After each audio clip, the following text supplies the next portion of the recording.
Hi friends, first வந்து சிக்கனில் வந்து தயிர், மஞ்சள் தூள், உப்பு போட்டு ஒரு மணி நேரம் ஊற வச்சுருங்க. அப்புறம் வந்து தக்காளி, கொஞ்சமாக வந்து முந்திரி பருப்பு, மல்லித்தழை இதெல்லாம் போட்டு நல்லா கிரைண்ட் பண்ணிக்கோங்க. அப்புறம் பாத்திரத்தில் எண்ணெய் ஊற்றி பெரிய வெங்காயம் வந்து ஒரு பெரிய வெங்காயம் அதை நல்லா பொன்னிறமாக வதங்கினோடனே ஒரு ஸ்பூன் இஞ்சி பூண்டு அதை நல்லா வதக்கிக்கணும். அதுக்கப்புறம் வந்து மல்லித்தூள், மிளகாத்தூள், மஞ்சத்தூள், கொஞ்சம் வந்து கரம் மசாலா, கொஞ்சம் சிக்கன் மசாலா இதெல்லாம் போட்டு நல்லா ஃப்ரை பண்ணிவிட்டு நம்ம அரைச்சி வச்சுருந்த கிரேவி எடுத்து இதில் நல்லா ஊற்றி நல்லா வதக்கிட்டே இருக்கணும்.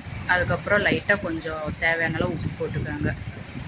அது போட்டோடனே அதுக்கப்புறம் நம்ம கறி வந்து தயிர் போட்டு வச்சுருக்கோம்ல, அந்த கறி எடுத்து உள்ளே நல்லா மிக்ஸ் பண்ணிக்கணும். 15 மினிட்ஸில் வந்து நமக்கு சிக்கன் ரெடி ஆயிரும். மல்லித்தழை போட்டு நம்ம இறக்கிற வேண்டியதான். ஷேர் பண்ணுங்கள், லைக் பண்ணுங்கள், சப்ஸ்கிரைப் பண்ணுங்கள்.